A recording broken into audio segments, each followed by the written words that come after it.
Lo pernah nggak ngalamin skripsi lo macet kayak kloset yang baru rewel? Gue pernah, dan gue nyaris depresi. Oh iya, kenalin, nama gue Dinda.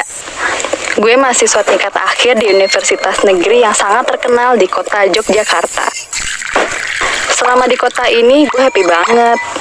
Dari makanan sampai bajunya, harganya terjangkau semua. Transferan dari bokap gue juga bisa bikin hidup gue kayak ratu di kota ini. Gue bahkan bisa nabung untuk beli skincare. Ya, di sisi lain gue nyadar ternyata kuliah di sini berat. Waktu SMA, gue selalu ranking pertama. Pas kuliah, gue hanya selevel buih-buih ombak laut di selatan. Teman-teman gue bisa ngerjain tugas-tugas dengan mudah. Sementara gue, mikirin judul makalah aja bisa sampai sembelit. Lalu bokap gue bangkrut.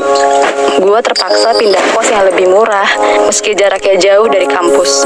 Soal makanan, gue juga harus ngirit. Kadang gue hanya bisa makan sekali dalam sehari. Tiap kali gue di kamar dan lihat botol-botol skincare gue yang kosong, rasanya kayak mau nangis, karena udah gak bisa beli lagi. Boro-boro mikirin skincare. Mau makan yang keringan aja gue harus perhitungan. Setahun terakhir ini gue banyak banget nangis dan menjauh dari teman-teman gue. Santi, sohib terbaik gue sampai sekarang juga jarang main sama gue. Bukan salah dia sih, gue aja yang selalu menolak ajakan dia. Habis, mana bisa gue ikutin gaya hidupnya? Nongkrong di Starbucks, nonton film tiap akhir pekan, hunting skincare di seluruh penjuru kota. Ya dulu mungkin gue masih bisa jabanin, tapi sekarang gak bisa. Kalau gue masih ngintilin dia, bawaannya sakit hati. Jadi, mending gue menghindar. Semester ini adalah jadwal gue ngajuin proposal skripsi. Bokap udah peringatin kalau gue nggak selesai skripsi semester ini, semester depan dia nggak sanggup bayarin kuliah. Gue stres berat. Masalahnya, gue dapet dosen pembimbing yang terkenal sangat sulit. Gue denger banyak cerita serem dari kakak tingkat. Pokoknya, kalau dapet dosen itu harus siap mental. Mana lagi, ada rumor beredar kalau dosen gue bakal keluar negeri 3 bulan lagi. Artinya, gue harus bisa dapetin ACC proposal kurang dari 3 bulan. Dan ternyata gue tidak berhasil. Percayalah, ACC proposal yang mudah itu hanya ada dalam dongeng semata. Gue sampai harus ganti judul sebanyak 3 kali, dan itu pun belum bisa memenuhi standar dosen gila itu. Seminggu lagi dosen gue pergi ke luar negeri. Gue hanya punya waktu sedikit. Kalau proposal belum juga di ACC, bisa-bisa skripsi gue mundur, dan itu bakal bikin gue gila. Siapa yang bakal bayarin kuliah gue semester depan? Hari ini gue ngadem di perpustakaan sambil melamun, sambil menatap nanar proposal gue yang penuh coretan merah. Tadinya gue mau membuat proposal baru, namun sampai siang gue juga gak nemuin ide. Sampai akhirnya bahu gue dicolek seseorang. Ternyata Santi udah berdiri di belakang gue. Dia tersenyum sambil merhatiin wajah gue. Lo gabut banget sih? Gue hanya nyengir. Kadang gue gak percaya hidup Santi sangat mulus. Udah cantik, pinter, kaya. Proposalnya juga udah di ACC awal semester ini. Kabarnya dia bahkan udah hampir bab akhir. Padahal dosen pembimbingnya sama dengan gue. Kayaknya roda berputar itu nggak berlaku buat Santi. Ditolak lagi, tanyanya. Aku mengangguk. Mau nggak gue bantuin? Gue dengar Profesor Heidi sedang tertarik pada satu judul. Mungkin agak berat di penelitiannya. Namun, gue rasa yang penting ACC dulu aja. Mata gue melotot. Rasanya ada angin segar berhembus di wajah gue. Kalau kamu mau, kita ketemu agak sorean di lantai 3 ya. Di tempat kita biasa nongkrong. Soalnya aku masih ada acara. Gimana? Aku mengangguk penuh semangat dan mengucapkan terima kasih pada Santi. Ya, dia tetap sohib gue yang baik, meski gue menjauh. Hari telah sore. Gue duduk di selasar lantai 3. Di sana cukup sejuk. Hanya ada 5 orang di sana. Gue segera membuka buku untuk membunuh waktu. Belum sampai 5 menit, mata gue berat. Rasa kantuknya gak bisa gue tahan. Gue tertidur dan terlonjak kaget saat kepala gue kejedot tembok di belakang. Saat gue membuka mata, gue baru sadar kelas Selasa udah sepi, dan hari udah hampir maghrib. Santi belum juga datang. Tiba-tiba gue kebelet pipis dan masuk lorong kelas. Kamar mandinya berada di tengah lorong. Saat melintasi kelas di dekat kamar mandi, gue melihat seseorang sedang berdiri di dekat jendela. Gue sempat berhenti, sebab gue tertarik sama cara berpakaiannya. Apa sekarang model pakaian kembali ke vintage? Dia memakai rok selutut yang mengembang, serta kemeja yang dikancingkan sampai ke leher. Rambutnya panjang sedikit ikal, dan wajahnya tampak bersih mulus. Mungkin dia mahasiswa baru kali ya, karena gue belum pernah melihatnya. Gue segera ke kamar mandi dan mengosongkan kantung kemih. Rasanya lega. Gue mengecek ponsel dan mendapat kabar dari Santi kalau 10 menit lagi dia datang. Gue segera keluar dari kamar mandi. Saat melintasi kelas, gadis itu masih ada.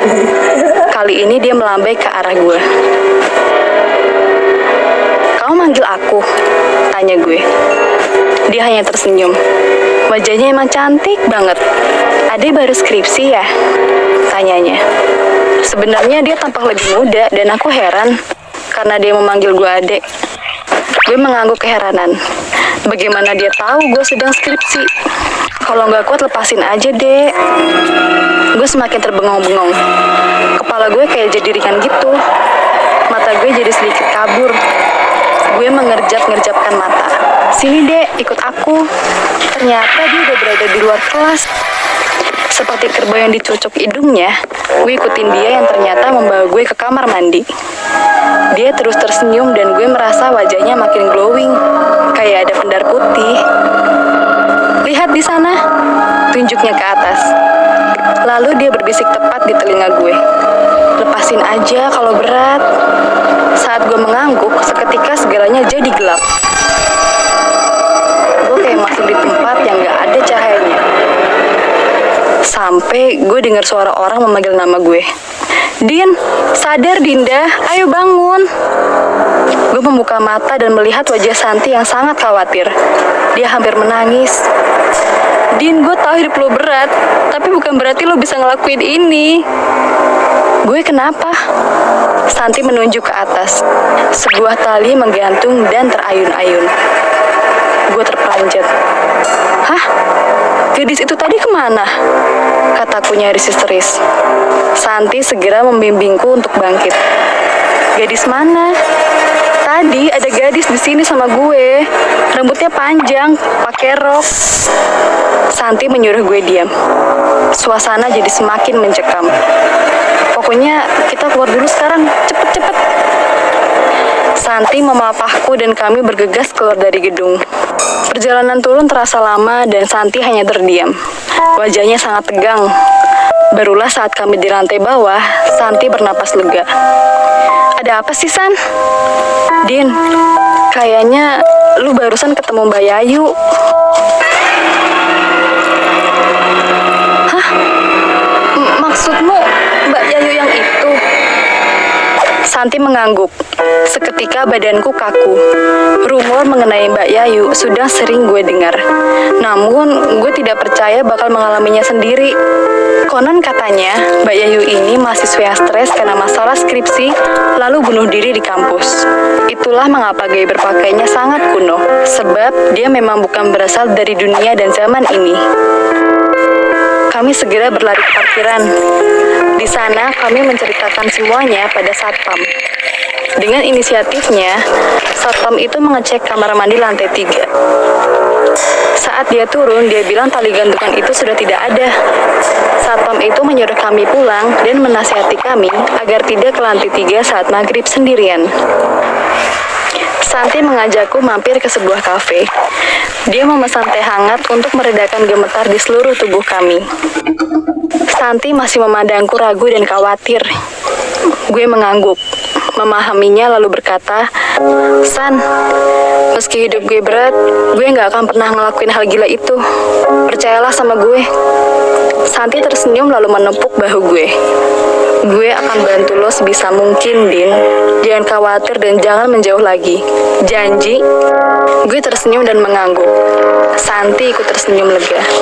Setelah itu Santi izin pamit duluan karena dia bilang dia udah dijemput cowoknya. Gak lama berselang HP gue bunyi. Ada WA masuk yang ternyata dari Santi. Dia bilang, "Sorry ya, tadi gue gak bisa datang karena ada urusan mendadak."